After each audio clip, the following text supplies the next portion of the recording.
আসসালামু আলাইকুম রহমতুল্লাহি ওয়া বারাকাতুহু। আপনার সামনে আজকে যেটা নিয়ে আসছি সেটা হচ্ছে সূরা ফালাক। এর আক্ষরিক অর্থ হচ্ছে উষাকাল। এর আগে নিয়ে এসেছি, এর নিয়েও বিস্তারিত আলোচনা ছিল। তো আজকে সূরা ফালাক, আপনারা সূরা ফালাক অনেকে জানেন। আম্মা পাড়ার তৃতীয় নম্বর সূরা বলা যেতে পারে। প্রথম সূরা ফাতিহা, দ্বিতীয় সূরা নাস, তৃতীয় হচ্ছে সূরা ফালাক। তা সূরা ফালাকের অর্থ হচ্ছে উষাকাল। তো এই উষাকাল নিয়ে কি বলেছে এবং কি বলা যায় এই নিয়েই সূরা ফালাক মদিনায় অবতীর্ণ হয়েছিল। আর আয়াত সংখ্যা 5টি, রুকু সংখ্যা 1টি, পবিত্র কোরআনের 113 নম্বর আয়াত, আল কুরআনুল মাজিদের 113 নম্বর আয়াত। তো এখানে যদি বলা হয় প্রথম সূরা ফালাককে আপনাদের সামনে তেলাওয়াত করি, তারপরে বিস্তারিত নিয়ে বলবো ইনশাআল্লাহ। আউযু বিল্লাহি মিনাশ শাইতানির রাজীম।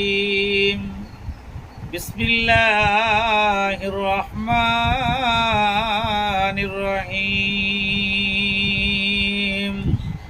কুল আউযু বিরাব্বিল ফালাক মিন শাররিল মা খালাক ওয়া মিন শাররিন গাসিকিন ইযা ওয়াকাব ওয়া মিন শাররিন নাফাসাতি ফিল উকাদ ওয়া মিন শাররিন হাসিদিন ইযা হাসাদ। যাই হোক, এই সূরার আক্ষরিক অর্থ কুল আউযু বিরাব্বিল ফালাক।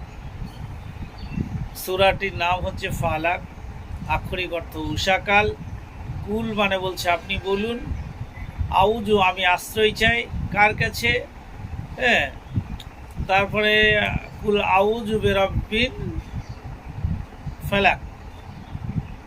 তো এখানে রাব্বিল মানে প্রতিপালকের নিকট, মিন থেকে বা হতে, শাররিন ক্ষতি, তারপরে মা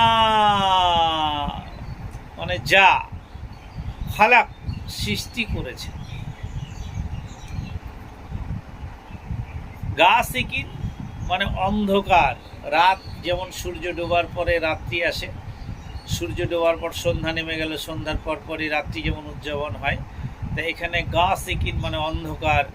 হ্যাঁ, তারপরে ওয়াকাবা, ওয়াকাবার অর্থ হচ্ছে অন্ধকারে আচ্ছন্ন, অন্ধকারে আচ্ছন্ন